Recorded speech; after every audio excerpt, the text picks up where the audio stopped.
I never thought a 12 by 16-foot metal shed would become the most expensive piece of property I owned. But here I was, staring at a certified letter from the Meadowbrook Heights Homeowners Association demanding $2,000 in fines for what they called an unpermitted structure in violation of community standards. The letter sat on my kitchen counter like a coiled snake, and I could feel my blood pressure rising with every reread of the pretentious language dripping from every sentence. My name is Lucas Ashford, and I had bought my property at 1847 Willow Creek Drive in Meadowbrook Heights, just outside Austin, Texas, about 3 years ago. It was a decent-sized lot, almost 2 acres, which was pretty generous compared to most suburban developments these days. The neighborhood itself was one of those planned communities that looked perfect from the outside, but had more rules than a maximum security prison. When I bought the place, I knew there was an HOA, but the realtor had assured me they were reasonable and mostly concerned with keeping property values up. That should have been my first warning sign. The storage building in question was something I desperately needed. I worked as an independent contractor, specializing in custom woodworking and furniture restoration. My garage was already full of my larger power tools, and I needed somewhere to store lumber, finished pieces waiting for delivery, and various supplies. The shed seemed like a no-brainer. I had researched the HOA covenants, conditions, and restrictions, better known as the CC and Articles, and while they were vague about outbuildings, there was nothing explicitly forbidding them.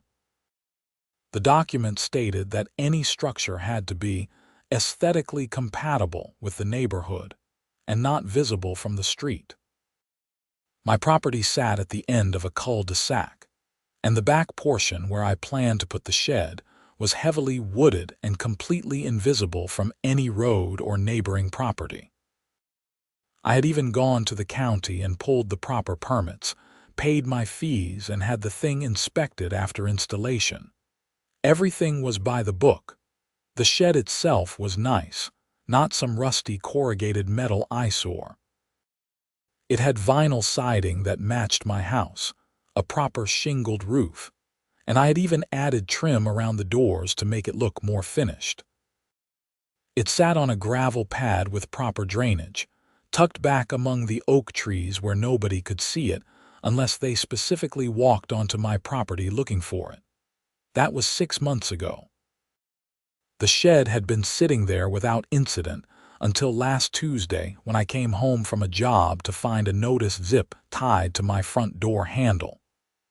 It was from the HOA, specifically from someone named Patricia Winters, who signed as the HOA president.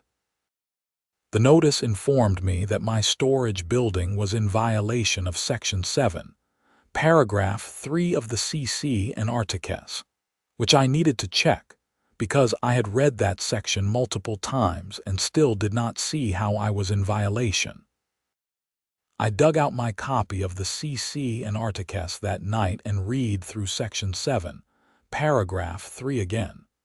It stated, "All accessory structures must receive written approval from the Architectural Review Committee prior to construction or installation. Structures erected without prior approval may be subject to fines and mandatory removal." That was the hook they were using. I had never submitted anything to the Architectural Review Committee because nowhere in the documentation I received at closing was there any mention of this requirement, and the county permits office had never mentioned it either. The following morning, I called the number listed on the notice. A woman answered with a tone that immediately set my teeth on edge. "Meadowbrook Heights, HOA, this is Patricia speaking." "Hi, Patricia. This is Lucas Ashford at 1847 Willow Creek Drive. I received a notice about my storage building, and I wanted to discuss this situation." There was a pause, and then she responded in a voice that sounded like she was already annoyed with me. Mr. Ashford, yes. Your violation was reported to us by one of our board members during a routine compliance check. The structure must be removed, or you will face fines of $100 per day until compliance is achieved. I understand there might be a misunderstanding, I said, trying to keep my voice level. I have county permits for the building, and it is not visible from any public area. I reviewed the CC and Articus before installation and did not see anything that would prohibit this type of structure. Mr. Ashford, ignorance of the rules is not an excuse. The CC and Articus clearly state that all structures require ARC approval. You did not submit an application, therefore you are in violation. The fine schedule has already begun as of the date on your notice. Can I submit an application now? I asked, already knowing this was not going to go well. You can submit one, but the committee meets once a month, and the next meeting is not for 3 weeks. Even if approved, which is unlikely given the current violation status, the fines already assessed will still be due. You currently owe $600 for the 6 days since the violation notice was posted. I felt my jaw clench. $600 for a shed that nobody can even see and that has proper county permits. The visibility is irrelevant, Mr. Ashford. The rules apply to all properties equally. You have 2 options.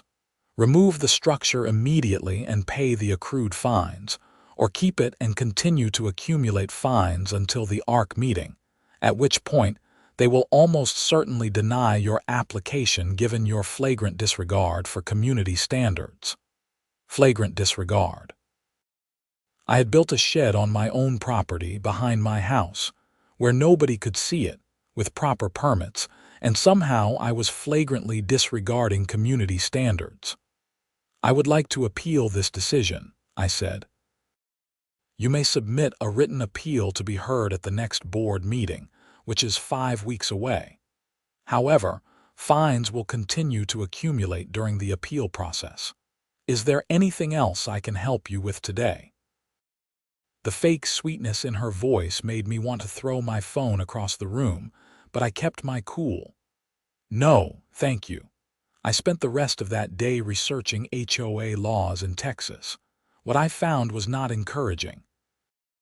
Texas is generally pretty friendly to property rights, but HOAs occupy this weird legal gray area where they have a shocking amount of power.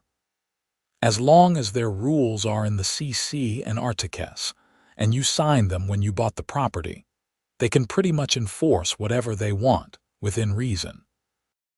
The problem was defining within reason. I also found out that Patricia Winters had a reputation. After doing some digging on the neighborhood Facebook page and talking to a few neighbors, I learned she had been HOA president for 7 years and ran the association like her personal fiefdom. Several people had stories about ridiculous fines for minor infractions, approval denials for perfectly reasonable requests, and generally tyrannical behavior. One guy had been fined for having his trash cans visible from the street for more than 12 hours, even though trash pickup was delayed due to a holiday, and the trucks did not come until the next day.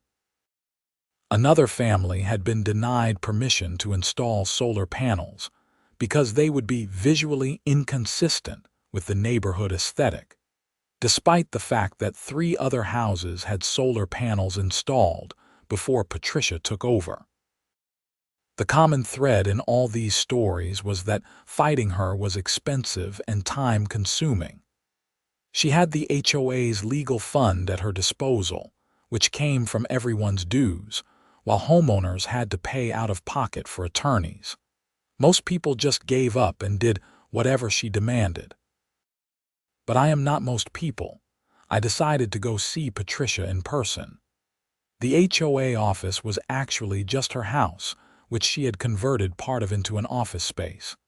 She lived at 1623 Oakmont Circle, right in the middle of the development. When I knocked on her door that Friday afternoon, she answered wearing a pink cardigan and holding a small dog that looked as unfriendly as she did.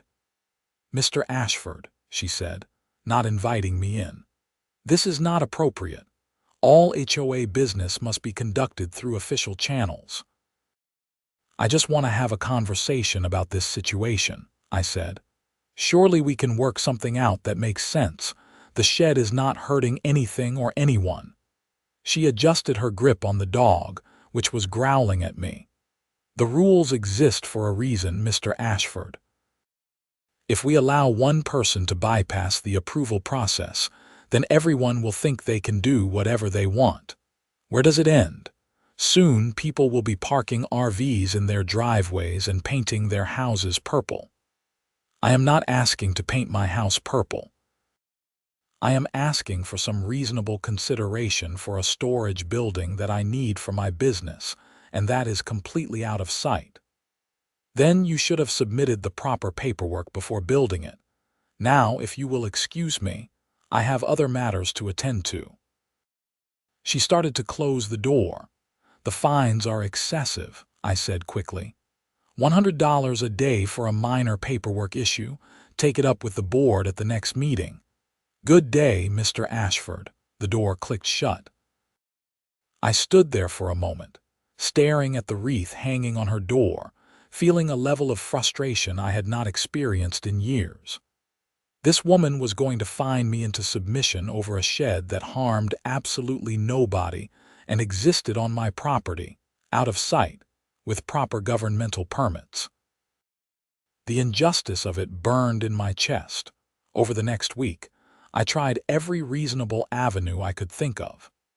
I submitted a formal appeal in writing, sent with delivery confirmation so they could not claim they never received it. I reached out to 2 other board members, but both of them basically said their hands were tied and Patricia ran the show. I even consulted with an attorney who specialized in HOA disputes. He told me I could fight it, but it would cost me at least $5,000 in legal fees with no guarantee of winning, and the process could take 6 months or more, during which time the fines would continue to pile up. "Honestly," the attorney told me over the phone, "the most cost-effective solution is probably to just remove the shed and pay the fines. I know it is not fair, but HOAs have a lot of legal protection in Texas." That night, I sat in my backyard, looking at the shed that had caused all this trouble. It was a nice shed. I had done good work making it look attractive. Inside was probably $15,000 worth of lumber, equipment, and finished furniture pieces. Moving all that stuff out would be a massive undertaking, and I had nowhere else to put it. Renting a storage unit big enough would cost me $300 or $400 a month, which over time would be even more expensive than the fines. That is when I had an idea. Actually, calling it an idea is generous. It was more like a moment of clarity born from pure frustration and spite, which is how most of my best and worst decisions have been made over the years. I got up and went to my truck, pulling out the surveyor's report I had gotten when I bought the property. Like I mentioned, my lot was almost 2 acres, which was bigger than most in Meadowbrook Heights. What made my property unique was its shape and position. The development had been built in phases, and my section was one of the last to be developed. My lot wrapped around in an L shape, with the house and front portion in the main development. But a strip of my property extended back along what had been an old county road. That old road, now called Meadowbrook Access Lane on the official plat maps, was the only way to reach the newer section of the development, where about 30 houses had been built 5 years ago. The developer had used the existing county road rather than building a new one, and had apparently worked out some kind of easement situation. I had never paid much attention to it because it did not affect me, and the road was far from my house, accessible only by walking through the wooded back section of my property. But looking at the surveyor's report now, I realized something interesting. The plat map showed an easement for Meadowbrook Access Lane, which crossed my property for about 200 feet. However, the easement had specific terms. It was granted to the developer, not to the HOA, and it expired after the completion and final sale of all lots in Phase 4 of the development. Phase 4 had been completed 6 years ago, with the last house sold 5.5 years ago. The easement had expired. I spent the entire next day researching property law and easements in Texas. I called the county clerk's office. I reviewed property records, and I even paid for an hour of consultation with a real estate attorney to confirm what I was reading. By the end of the day, I was certain. The easement that allowed Meadowbrook Access Lane to cross my property had expired and had never been renewed or replaced with a permanent easement. Technically, legally, that section of road was on my property with no legal right-of-way for anyone else to use it. Now, the road itself was not on my land. But there was a section, just a small section really, where the road narrowed as it passed between my property and a drainage creek. On one side was the creek, on the other side was my property line. The usable road width at that point was maybe 20 feet, and according to my survey, the entire 20 feet was within my property boundaries. The wheels in my mind were turning. If the shed was a violation because it was on my property and violated HOA rules, then it was my property to do with as I pleased, within the bounds of actual law. And if part of Meadowbrook Access Lane was on my property with no legal easement, then that was also my property to do with as I pleased. I called the shed manufacturer on Monday morning. "Hey, this is Lucas Ashford. I bought one of your 12 by 16 buildings about 6 months ago. I need to know, how hard would it be to move it?" The guy on the other end, whose name was Dale, thought about it for a moment. "Those buildings are pretty heavy, but they are built on a skid frame for exactly this purpose. You would need a good-sized tractor or a heavy-duty truck with a winch. We have a moving service if you need it. Costs about $800 depending on distance." "What if I just need to move it a few hundred feet on the same property?" "Then you could probably do it yourself if you have the equipment. Just need to make sure the path is clear and relatively level. The skids are designed to slide across ground pretty easily." I did not have a tractor, but I knew someone who did. My buddy James lived about 10 miles away and had a small ranch with an old John Deere that he used for various property maintenance. I called him up.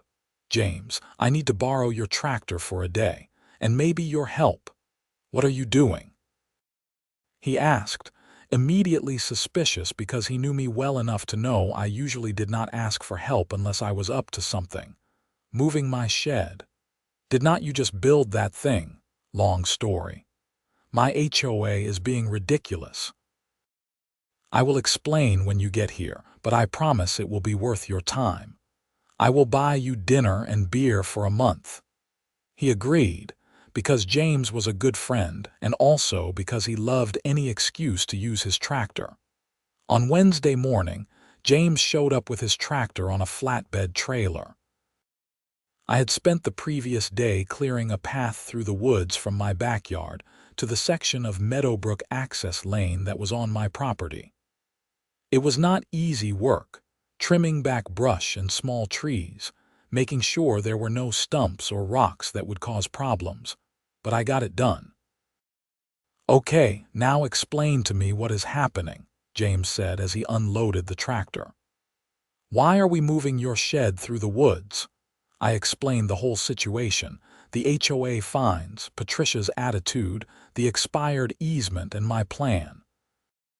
As I talked, James's expression went from confused to concerned to highly amused. "Dude, you are going to block off 30 houses from their only road access because the HOA is mad about your shed." "Not blocking it off," I clarified. just moving my personal property onto my personal property. If my shed happens to be located on what used to be an easement that no longer legally exists, well, that is just me using my land as I see fit. This is insane. I love it. Let us do this. It took most of the morning to get the shed moved. First, we had to empty it, which was a pain. Then James used chains and the tractor's front loader to lift one end of the shed slightly, just enough to get it moving on its skids. Slowly, carefully, we dragged that shed through the woods along the path I had cleared. It was slow going, and there were a few moments where I thought we might get it stuck, but eventually we made it to the old road section. Meadowbrook Access Lane at that point was a standard 2-lane residential road, paved, with a white line down the middle. It was in decent shape, clearly maintained by the HOA or the county. And right where the road narrowed between the creek and my property, I had James position the shed. We did not put it directly on the road, because that would be illegal and I wanted to make sure I was on the right side of actual law here. Instead, we positioned it on my property, right at the property line, perpendicular to the road. The shed was 16 feet long on its longest side, and we oriented it so that length extended from my property line out toward the center of the road. Given that the usable road width was only about 20 feet at this point, with the creek taking up the other side, the shed effectively reduced the passable space to about 4 feet, maybe 5 feet at most. No car was getting through that gap. Maybe a motorcycle or a bicycle, but definitely not a car or truck. We secured the shed to the ground using some heavy-duty anchors, just to make sure nobody could easily push it out of the way. Then we stood back and admired our work. "You know they are going to lose their minds over this," James said. "Probably," I agreed. "But I am not violating any laws. This is my property, there is no legal easement, and I am simply storing my building on my own land." "What about the people who live back there? Those 30 houses?" "There is another way out," I said. "It is longer, and they will have to go through the main entrance and loop around, adds probably 15 minutes to their commute. But it is there." That was not entirely true. There was technically another route, but it involved going back through winding neighborhood streets, exiting through the main entrance, and then taking county roads around to reach the main highway. What had been a 5-minute drive would now be 25 or 30 minutes. But again, not my problem. If they wanted the easement, they should have made sure it was legally maintained. We finished up around 2 in the afternoon. James headed home and I went back to my house to wait. I did not have to wait long. At 4:30, right around when people started coming home from work, my phone rang. Unknown number, but I answered it. "Mr. Ashford, this is Patricia Winters. You need to move your shed immediately." "Hi, Patricia," I said cheerfully. "My shed is on my property. I am just using my land." "You have blocked the road. People cannot get to their homes." "That is unfortunate. However, the road crosses my property without a legal easement. I checked with the county. The original easement expired years ago and was never renewed. So that section of road, while it might be paved and look public, is actually on my private property. And I have decided to use my property to store my shed." There was a long silence. "You cannot do this." "Actually, I can. I have consulted with attorneys." "I am not blocking a public road because there is no public right-of-way. I am simply using my property as I see fit. Kind of like how I used my property to build a storage building that nobody can see and that has proper county permits, which for some reason resulted in excessive fines from the HOA. This is extortion. No, this is me exercising my property rights. If you would like to discuss a resolution to the situation with my other storage building, and perhaps a waiver of those ridiculous fines, I would be happy to move my shed back to its original location." "You will be hearing from our attorneys." She hung up. I made myself a sandwich and sat on my back porch watching the woods. I could not see the road from there, but I could imagine the chaos. Cars piling up, angry neighbors trying to figure out what was happening, people calling Patricia and the other board members. Sure enough, within an hour, I saw someone walking through the woods toward my house. It was a man I recognized as living somewhere in the back section, probably mid-40s, wearing business casual clothes and looking sweaty and annoyed. "Hey," he called out when he saw me. "Are you the guy who blocked the road?" "I am the guy who moved my shed to my property," I said. "Do you have any idea what kind of problem this is causing? I had to park my car half a mile away and walk through the woods to get home." "There is another way around," I pointed out. "That takes forever, and I have kids that need to get to school. My wife has to get to work. You cannot just block off 30 families from their homes." "Take it up with the HOA," I said. "They are the ones who decided to fine me $2,000 for a shed that was not bothering anyone. This is my property. I am using it as I see fit." "This is insane. You are holding the whole neighborhood hostage over a shed." "I am not holding anyone hostage. I am using my property. If the HOA wants to be reasonable about my shed at my house, I will be reasonable about moving this one. But until then, here it stays." He stared at me for a long moment, then shook his head and walked away, muttering to himself.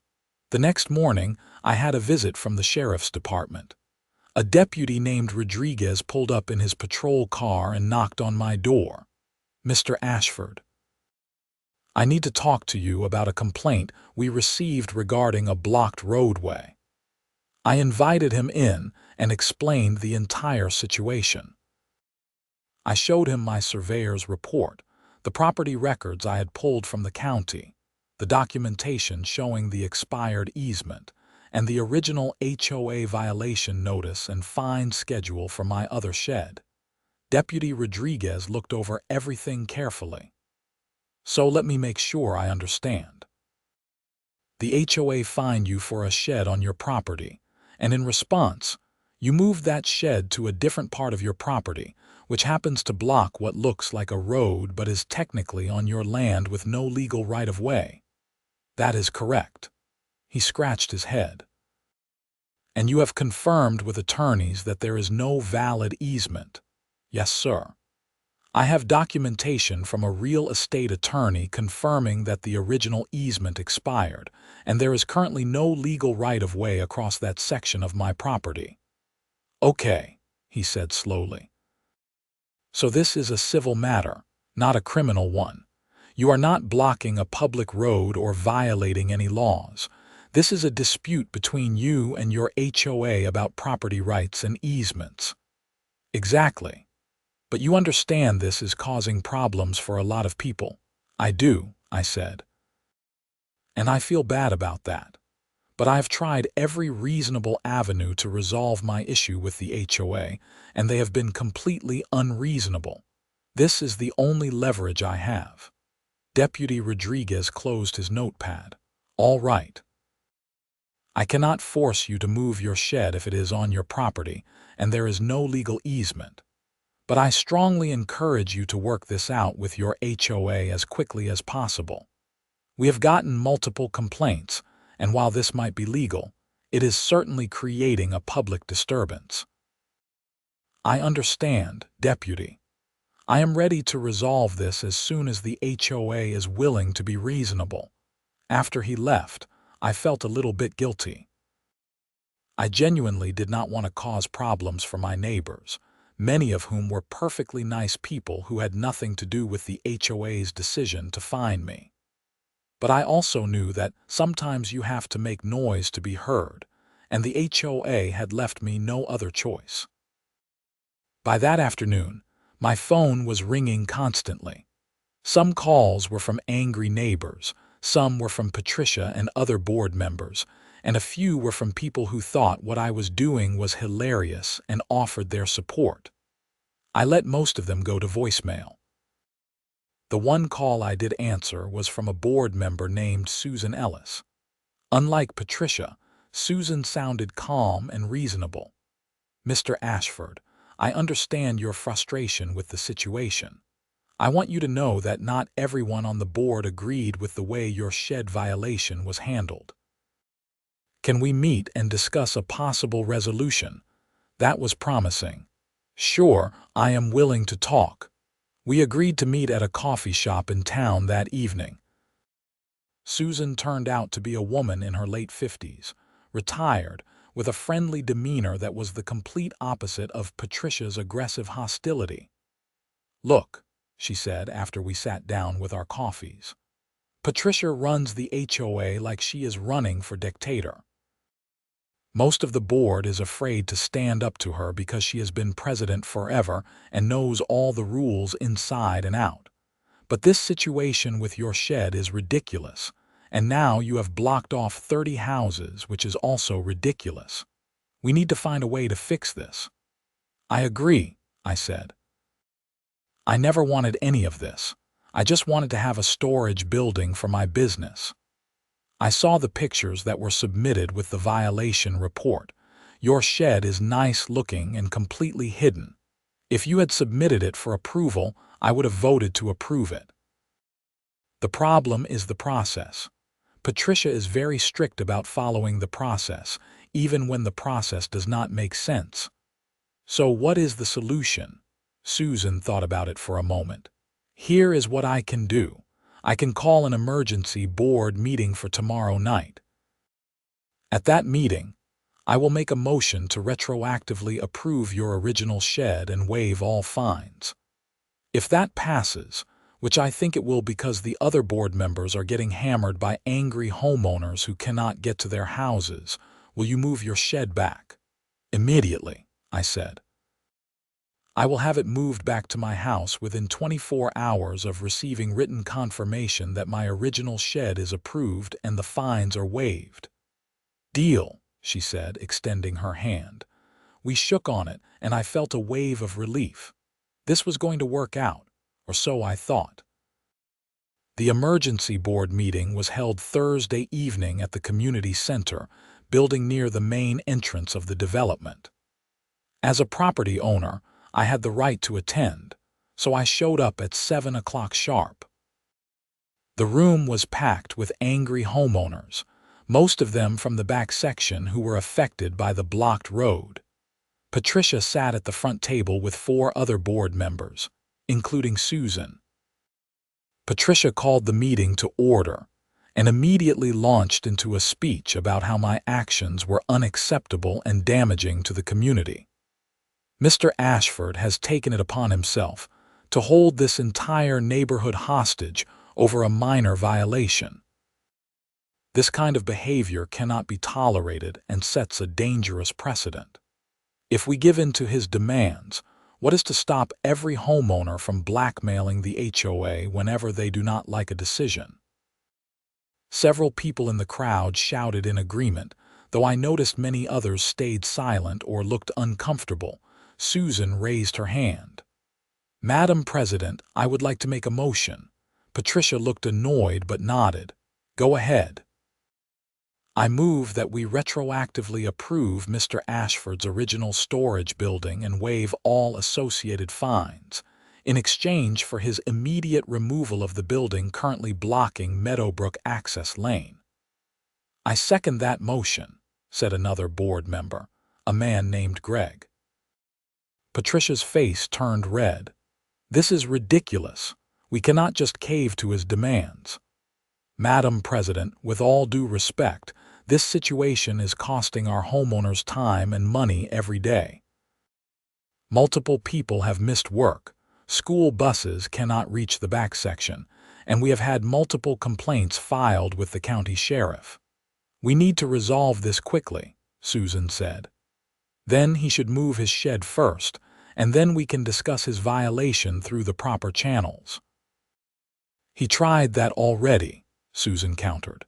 "He has been more than reasonable, and our response has been to fine him $100 per day for a shed that nobody can see and that has proper county permits. We are in the wrong here, Patricia." The room erupted in shouting, with people taking sides. About half the room seemed to support Susan's position, while the other half supported Patricia. It was chaos. Finally, Patricia called for order and forced a vote. The motion required a majority of the 5 board members to pass. Susan voted yes. Greg voted yes. A third member, a woman named Jennifer, voted yes after a long hesitation. That was 3 votes, a majority. Patricia was furious. "This is a mistake. We are setting a terrible precedent." "The motion passes," Susan said firmly. "Mr. Ashford, your original shed is retroactively approved and all fines are waived. Please remove the building from Meadowbrook Access Lane as soon as possible." "I will have it moved by tomorrow afternoon," I said, but Patricia was not done. "I want it noted in the official minutes that I strongly oppose this decision and believe it undermines the authority of this board." "So noted," Susan said. I left the meeting feeling victorious but also exhausted. The past week had been incredibly stressful, and I was ready to just go back to my normal life. The next morning, James came back with his tractor, and we spent several hours carefully moving the shed back through the woods to its original location behind my house. It was just as difficult as the first time, but we got it done. By 3 in the afternoon, the shed was back where it started and Meadowbrook Access Lane was clear. I called Susan to let her know. "All done. The road is clear. Thank you, Lucas. And I am sorry about how this whole thing went down. It should never have gotten to this point. I appreciate you standing up for what was right. Well, you forced the issue in a way that could not be ignored. It was effective, even if it was a bit extreme. That should have been the end of it. I should have been able to go back to my work, using my shed in peace, without any further drama. But this is an HOA story, so of course it was not that simple.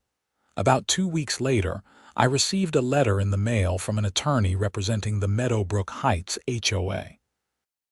My heart sank as I opened it. The letter informed me that the HOA was suing me for damages and distress caused to homeowners during the period when Meadowbrook Access Lane was blocked. They were seeking $10,000 in compensation, plus legal fees. I could not believe it. They had approved my shed, I had moved the blocking shed, everything was resolved, and now they were suing me. I called Susan immediately. "Did you know about this lawsuit?" "What lawsuit?" she asked, genuinely confused. I read her the letter. There was a long pause. "Lucas, I had no idea. This must be Patricia acting on her own, or maybe with 1 or 2 other board members. Let me look into this." 2 days later, Susan called me back. "Okay, here is what is happening. Patricia pushed through a vote to authorize legal action against you. It passed 3-2, with Jennifer switching sides to support Patricia. Greg and I voted against it. Can she do that? Even after we had an agreement? Unfortunately, yes. The board has the authority to pursue legal action if they believe it is in the best interest of the community. Patricia is arguing that your actions caused measurable harm to homeowners, and the association has a duty to seek compensation. This is insane. I used my own property, which I had a legal right to do. I know, and I think this lawsuit is meritless and vindictive. But you are going to need to defend yourself." So I hired an attorney, a guy named Michael Carpenter, who had been recommended to me by the real estate attorney I had consulted earlier. Michael was in his early 40s, sharp, and had a lot of experience with property law and HOA disputes. We met at his office in Austin to discuss strategy. "Okay, let me make sure I have all the facts," he said, reviewing the documents I had brought. "You built a shed on your property with county permits. The HOA fined you for not getting their approval. You moved the shed to a different part of your property where it blocked a road that crossed your land. There was no legal easement for that road. The HOA eventually approved your original shed and waived the fines. You moved the shed back, and now they are suing you for damages. That is the situation, yes. Michael leaned back in his chair. This is one of the dumbest lawsuits I have ever seen, and I have seen some pretty dumb ones. You did not violate any laws. You exercised your legal property rights. The HOA, if anything, was in the wrong for fining you for a shed that complied with county regulations and was not visible from any public area. They have no case. So, what do? We file a response denying their claims and asserting your property rights. We may also want to consider a countersuit for harassment and abuse of process. This feels like retaliation because you stood up to them. I do not want to drag this out forever, I said. I just want to be left alone. I understand, but sometimes you have to fight back to get them to back down. Let me draft a response, and we will go from there. Over the next month, the legal battle escalated in the stupidest way possible. The HOA filed their complaint in district court, claiming that my actions had caused emotional distress, lost wages, and diminished property values for the affected homeowners. Michael filed our response, denying all claims and asserting my property rights. He also filed a countersuit claiming harassment, abuse of process, and bad faith conduct by the HOA board. The case was assigned to Judge Helen Morrison in Travis County District Court. A preliminary hearing was scheduled for late February. In the meantime, Patricia was not done making my life difficult. I started receiving violation notices for other minor things around my property. My grass was apparently a quarter-inch too long. My mailbox post needed repainting. I had left my trash cans visible for more than the allowed time period. Each violation came with a fine. It was clear harassment, and it was building my countersuit case even stronger. Michael documented everything. Every violation notice, every fine, every communication from Patricia or the HOA. He was building a pattern of harassment that would be hard for them to deny. Finally, the hearing date arrived. I took the day off work and met Michael at the courthouse. We waited in the hallway outside the courtroom, and I saw Patricia arrive with the HOA's attorney, a stern-looking woman named Deanna Foster. When we were called into the courtroom, Judge Morrison reviewed the basic facts of the case. She was a woman in her 60s with short gray hair and a no-nonsense demeanor. "So let me see if I understand this correctly," she said, looking over the filings. "The HOA fined Mr. Ashford for building a shed without their approval.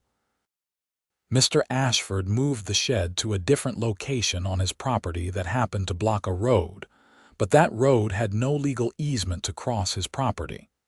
The HOA then approved his shed and waived the fines. Mr. Ashford moved the shed back.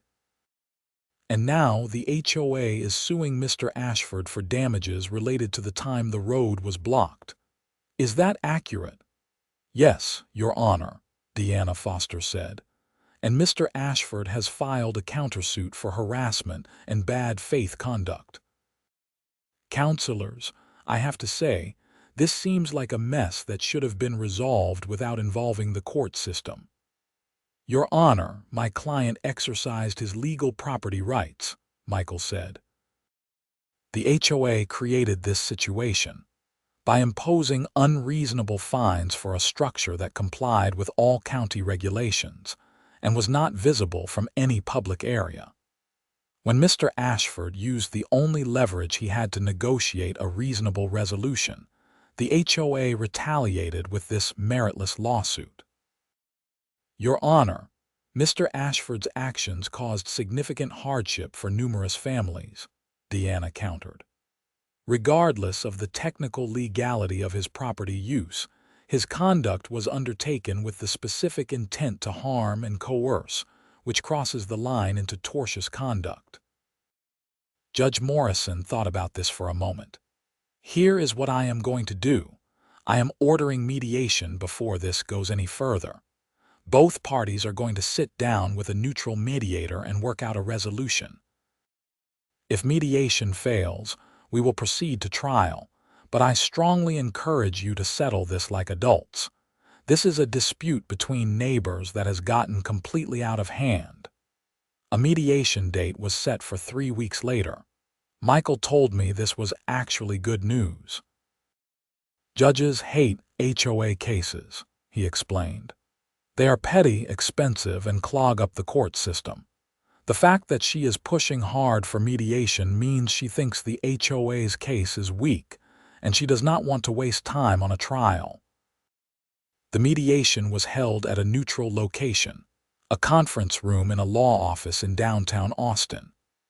The mediator was a retired judge named Frank Hernandez, who had a reputation for being fair but tough. On one side of the table was me and Michael.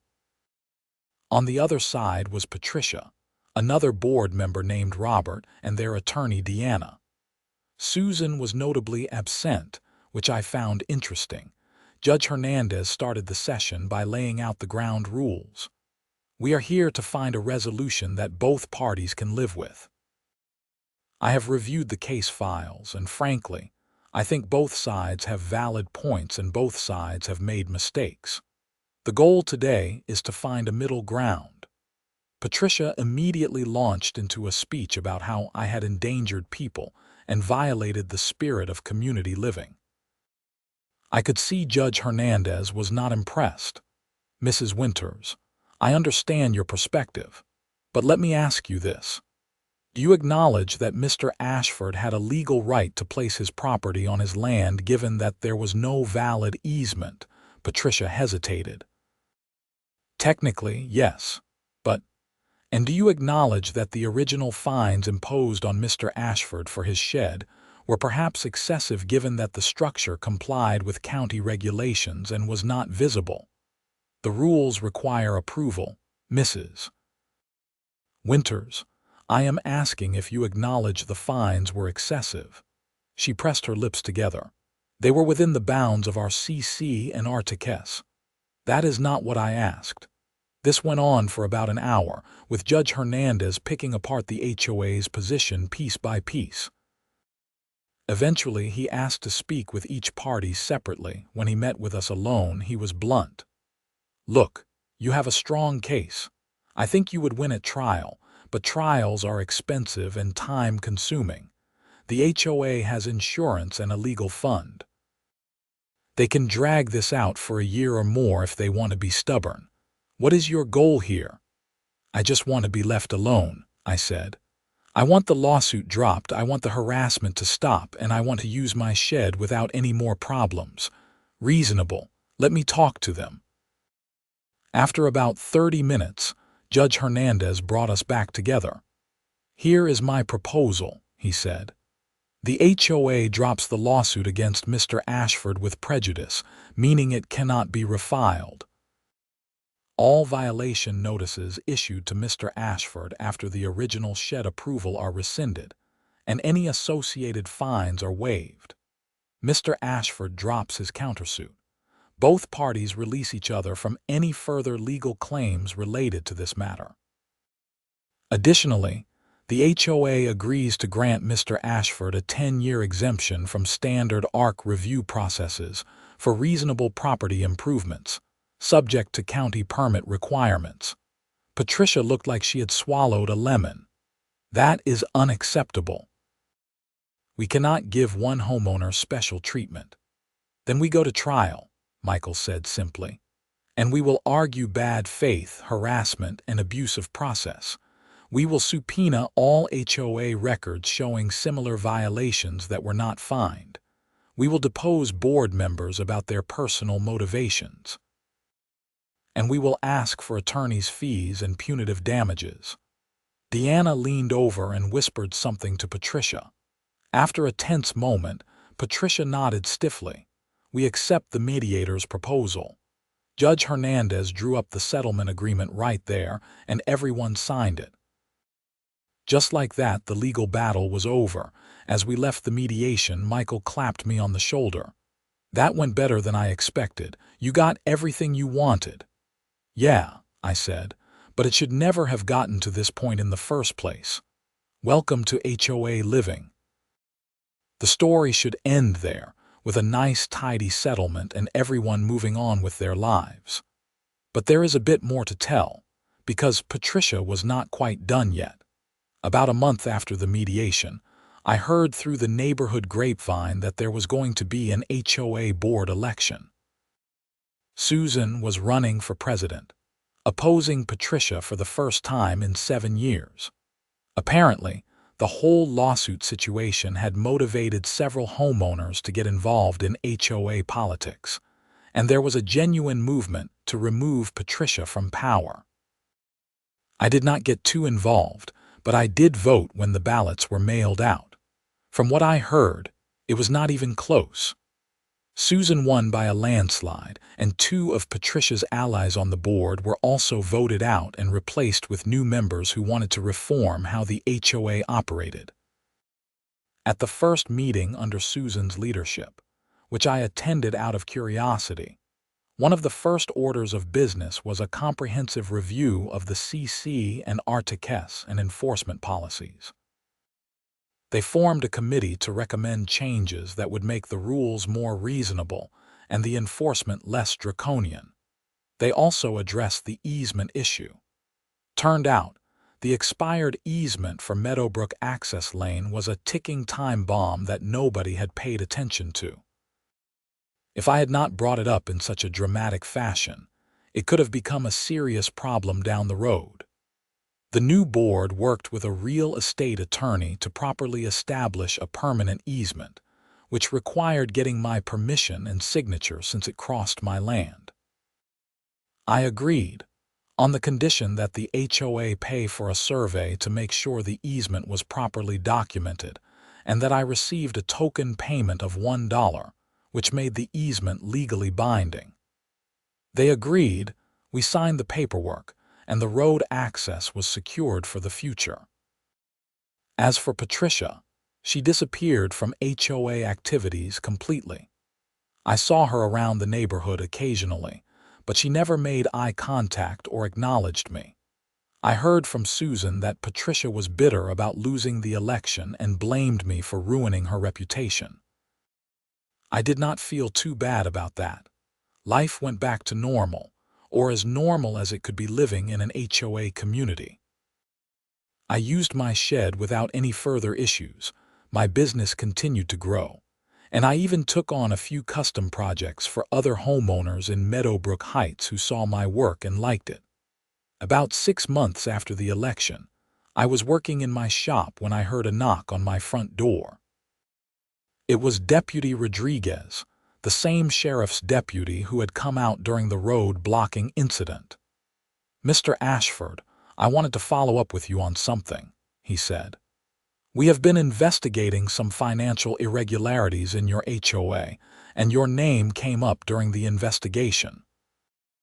My stomach dropped. What kind of irregularities? It appears that the former HOA president, Patricia Winters, was misusing HOA funds for personal expenses. We have been going through financial records as part of a fraud investigation. I understand you had conflicts with Mrs. Winters. Yeah, you could say that. We may need you to provide a statement about your interactions with her and the HOA board, particularly regarding the lawsuit and any fines or fees you were charged. Would you be willing to do that? Absolutely. Over the next several weeks, the investigation unfolded. It turned out that Patricia had been skimming money from the HOA's legal fund and maintenance budget for years, covering it up with creative accounting and intimidating board members who asked questions. The total amount was somewhere around $60,000, which she had used for personal vacations, shopping, and home renovations. When I heard the news, I was not entirely surprised. Anyone who would fine someone $2,000 for a shed and then sue them out of spite probably had other ethical issues. Patricia was arrested in August and charged with theft and fraudulent use of fiduciary property. I had to give a deposition describing my interactions with her and the HOA, which became part of the evidence showing a pattern of abuse of power and misuse of her position. The case went to trial in November. I attended one day of the trial, mostly out of curiosity. Patricia's attorney tried to argue that the accounting was just mistakes and poor bookkeeping, but the prosecution had clear evidence of deliberate fraud, including transfers to Patricia's personal accounts and falsified invoices. The jury found her guilty on multiple counts. She was sentenced to 3 years in prison and ordered to pay full restitution to the HOA, plus fines and court costs. It was a spectacular fall from grace for someone who had ruled the neighborhood like a petty tyrant for so long. After the trial, Susan called me. "I wanted to thank you," she said. "For what? If you had not stood up to Patricia when you did, none of this would have come to light. When you forced that emergency board meeting and the election happened, it opened the door for people to start asking questions about how the HOA was being run. The financial investigation started because one of the new board members wanted to review the budget and found inconsistencies. Your shed might have saved us from years more of Patricia's corruption." "I just wanted to keep my shed," I said. "Well, you did that, and you cleaned up the HOA in the process, so thank you." I hung up feeling a strange mix of emotions. I had never intended to be a crusader against HOA corruption. I just wanted to have a place to store my lumber and tools. But sometimes standing up for yourself has ripple effects you do not expect. Looking back on the whole experience, I learned a few important lessons. First, HOAs can have way too much power if nobody is paying attention to what they are doing. Second, knowing your property rights and the actual laws is crucial, not just the HOA rules. Third, sometimes you have to be willing to make noise and cause disruption to force change, even if it is uncomfortable. My shed is still standing in my backyard, full of lumber and tools and works in progress. It is a nice shed, well built, attractive, and completely functional. And now, thanks to the settlement agreement, I have a 10-year exemption from HOA approval processes, which means if I want to build a deck or add a workshop or make any other reasonable improvements, I can do it without dealing with bureaucratic nonsense. The neighborhood has changed too. Under Susan's leadership, the HOA has become more reasonable and focused on actual community improvement rather than petty enforcement of arbitrary rules. They repaved some roads, improved the common areas, and even organized some neighborhood events that brought people together. And that road, Meadowbrook Access Lane, the one I temporarily blocked with my shed, it is still there, now with a proper legal easement, serving the 30 families who need it. I drive past that spot sometimes on my walks through the property, and I always smile a little, remembering the chaos and the principle of the thing. Patricia is in prison, the HOA is functioning better than it has in years, and my shed is exactly where it should be. Sometimes you have to move a building to make a point, and sometimes that point ends up being bigger than you ever expected. I still do my woodworking, still take on custom projects, and still live in Meadowbrook Heights. The difference now is that I do it without looking over my shoulder, wondering what ridiculous violation notice is going to show up next. I earned my peace, one property right at a time. James still brings up the whole incident whenever we get together. "Remember when you blocked off 30 houses because the HOA was being stupid?" he will say, laughing. "That was the most Texas thing I have ever seen." And you know what? He is right. It was the most Texas thing. Standing your ground, knowing your rights, and not backing down when someone tries to push you around. That is what it was all about. The shed stands as a monument to property rights and the importance of questioning authority when authority is wrong. It is just a 12 by 16-foot metal building with vinyl siding, but it represents something bigger. It represents the idea that your home is your castle, even when that castle is in a planned community with an HOA. People sometimes ask me if I regret how things went down, if I would do it differently knowing what I know now. The answer is no. I would do exactly the same thing. Because at the end of the day, I was right. They were wrong. And standing up for what is right is never something to regret, even when it is inconvenient or uncomfortable. The best part of the whole story came about a year later. I was working in my shed on a custom dining table for a client when I heard a voice outside. "Mr. Ashford." "Hello." I stepped out to find a young couple standing there, probably in their late 20s. They looked nervous but friendly. "Hi, can I help you?"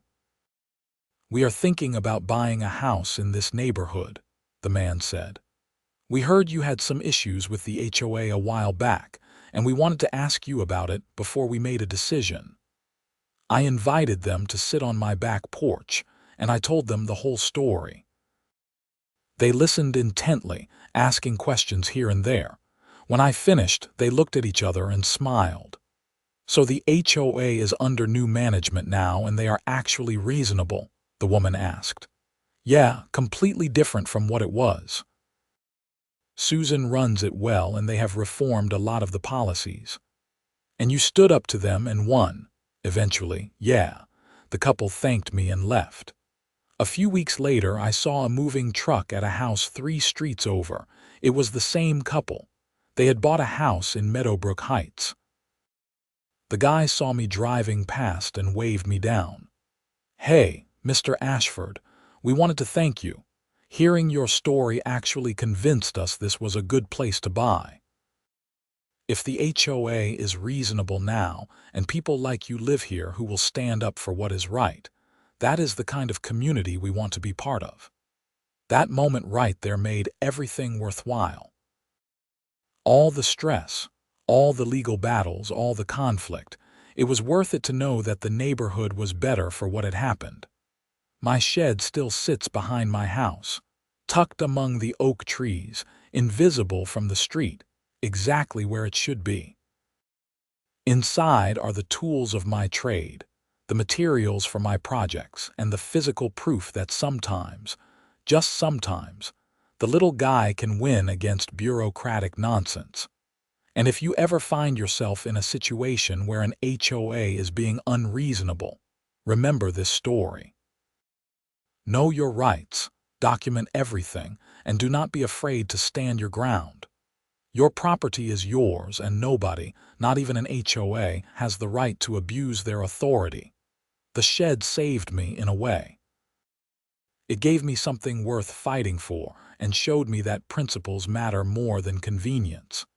It also exposed corruption, reformed an HOA, and sent a petty tyrant to prison. Not bad for a 12 by 16-foot metal building. These days, when I am working late in my shop and I hear the sounds of the neighborhood around me, kids playing, dogs barking, cars driving home, I feel grateful.